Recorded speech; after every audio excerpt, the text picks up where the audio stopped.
So Hyderabad అంతా BRS వాతావరణం, BRS గాలి ఉన్నది. సో మీరు ఇప్పుడు కాంగ్రెస్లో ఉన్నారు, ఎందుకు ఈ కాంగ్రెస్ పార్టీలో చేరాలని నిర్ణయం తీసుకున్నారు? ఇప్పుడు మీకు అందరికీ తెలుసు, రాష్ట్రం అంతటా కేసీఆర్ గారు అవినీతిలు, కేసీఆర్ గారి దురహంకారణ, కేసీఆర్ గారు ఒక మొత్తం ఇదొక రాజ్యం లేక రాజ్యానికి ఒక రాజు లేక వ్యవహరించిండు. వారు ఎక్కడెక్కడ అవినీతికి పాల్పడిండు. అసలు ఇంతవరకు ముఖ్యమంత్రిని ఆయన ఎవరు చూడలే, ఎవరు కలవలేని పరిస్థితి. ఈ 10 సంవత్సరాల్లో కొంతమంది మంత్రులు అడపతడప కలిసిరు, కానీ సామాన్యులకు అందుబాటులో లేకుండే వారు నేనేం చెప్తే అది రాజులేక నడిచింది. ఇప్పుడు మాత్రం నిజమైన ప్రజాస్వామ్యం ఉంది. ఈరోజు మన సీఎం గారిని చూస్తే రోజు 100 మంది కలుస్తారు, 1000 మంది కలుస్తారు, అందరికి అందుబాటులో ఉన్నారు, అందరికి కష్టాలు తెలిసింది. ఏదైతే 6 గ్యారెంటీలు ఇచ్చారో 6 గ్యారెంటీల్లో 4 గ్యారెంటీలు అమలే అయింది. ప్రతి ఒక్కరు వాళ్ళ పథకాలు లబ్ధి పొందిరు. ఇలాంటి ప్రభుత్వం కావాలన్నా, ఇలాంటి పార్టీ కావాలన్నా, లేకుంటే మాయమాటలు చెప్పే పార్టీలు కావాలనే ఉద్దేశంతో కాంగ్రెస్ పార్టీతోటి అన్ని విధంగా బాగుంటుందనే ఉద్దేశంతో నేను కాంగ్రెస్ పార్టీలో జాయిన్ అయ్యాను. కాంగ్రెస్ పార్టీ అందరికీ మేలు చేసే పార్టీ. సో మీ నియోజకవర్గంలో ప్రధానంగా ఉన్న సమస్యలు ఒక 5 చెప్పండి అన్న, మీరు గుర్తించినవి. మాకు ప్రధానమైన సమస్య, రోజు మనకు పొద్దున్న లేస్తే అవసరమైంది నీళ్ళు. ఆ నీళ్ళ కొరత మాకు బాగుంది. నీళ్ళ కొరతతోటి మాకు ఎంతో కొరత ఉంది. ఇప్పటికీ నీళ్ళ సమస్య ఇక్కడ జిహెచ్ఎంసీ లిమిట్స్ ఆల్టర్నేట్ డేస్ వస్తే మాకు 4-5 రోజులకు ఒకసారి వస్తుంది. అది కూడా కరెక్ట్ టైమింగ్ ఉండదు, అది కూడా క్వాంటిటీగా ఉండలేని పరిస్థితి. మా దగ్గర మంచి మంచి క్రీడాకారులు ఉన్నారు, మంచి సరైన గ్రౌండ్స్ లేదు, గ్రౌండ్స్ ఉన్నా కూడా ఎక్విప్మెంట్స్ లేదు, రిక్వైర్మెంట్స్ లేనందుకు క్రీడాకారులు తయారు కాలేకపోతున్నారు.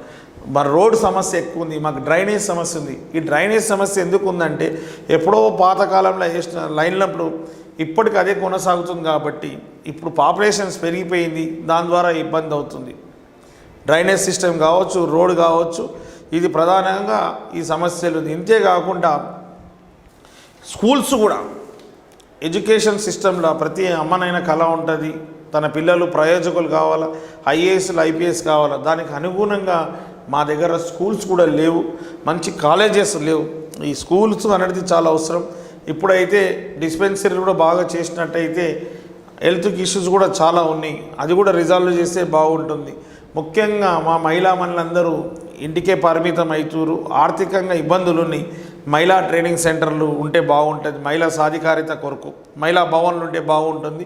ఇవన్నిటి చేస్తే అటు సివిక్ కమ్యూనిటీస్ ఉంటుంది, ఇక్కడ కుటుంబాలు కూడా బాగుపడుతుంది, క్రీడాకారులు తయారవుతారు, మంచిగా చదువుకుంటారు, ఉన్నత స్థాయికి వెళ్తారు. కాబట్టి ఇవన్నీ సమస్యలే. ఈ సమస్యలు పరిష్కారం అయితే అటు సమాజం బాగుంటుంది, ఇటు కుటుంబాలు కూడా బాగుంటుంది. కాబట్టి ఇవి ప్రధానమైనవి. కాంగ్రెస్ పార్టీ గెలిచి 4 నెలలు గడుస్తున్నది, 4 నెలలు నడుస్తున్నది. సో ఆ రేవంత్ రెడ్డి గారు రైతు బంధు చేస్తా అన్నారు, ఇంకా సగం వేయలేదు. తర్వాత పింఛన్లు పెంచుతా అన్నారు, తర్వాత ఏమంటారు రుణమాఫీ చేస్తా అన్నారు. ఈ ఎఫెక్ట్ అంతా కొంత జనాల్లో చర్చనీయాంశంగా మారింది. ఇది మీకేమన్నా ఎఫెక్ట్ ఉంటుందేమో? అందరికీ అవగాహన ఉందండి. ఏంటంటే కేవలం 4 నెలలైంది, 4 నెలల్లో 4 పథకాలు అయింది. ఇంకా 2 ఇప్పుడు ఎలక్షన్ కోడ్ వచ్చింది కాబట్టి పథకాలు అమలు కాలేదు. ఎలక్షన్ అయిన తర్వాత వెంటనే రిజల్ట్ వచ్చిన తర్వాత అది కూడా అమలు చేస్తా అంటున్నారు కదా.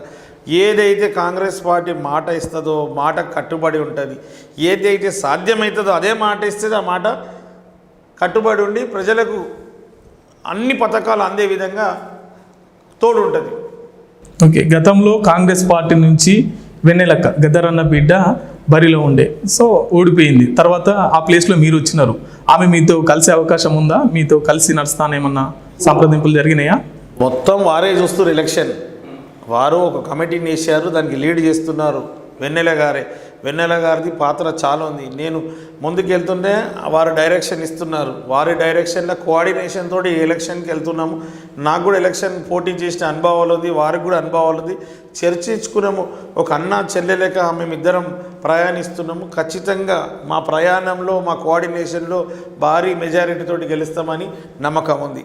ఓకే, గతంలో సాయన ఉండే, సాయన తర్వాత లాసెనందిత వచ్చింది. లాసెనందిత చెల్లెలు ఇప్పుడు నివేదిత ఉంది. కాంగ్రెస్ పార్టీ టికెట్ అది బీఆర్ఎస్ పార్టీ ఆల్రెడీ అభ్యర్థిని ప్రకటించేసిన నివేదిత. సో ఈ సెంటిమెంట్ సో వాళ్ళ వైపున ఉంటుంది కదా, మీకేమన్నా ఓట్లు పడకపోయే అవకాశం ఉంటుందేమో?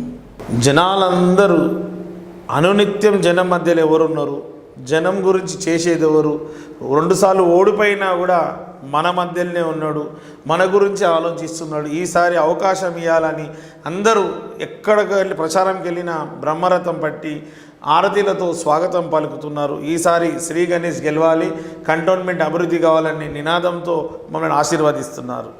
కంటోన్మెంట్కి మన మేనిఫెస్టో తయారు చేసినారా? ఖచ్చితంగా నా మేనిఫెస్టో ఒకటి ఆలోచన ఉంది. ఆలోచన నేను సీఎం గారితో కూడా మాట్లాడి వారితో మాట్లాడిన చర్చ తర్వాత దాన్ని రిలీజ్ చేస్తాను. Manifesto, cantonment manifesto.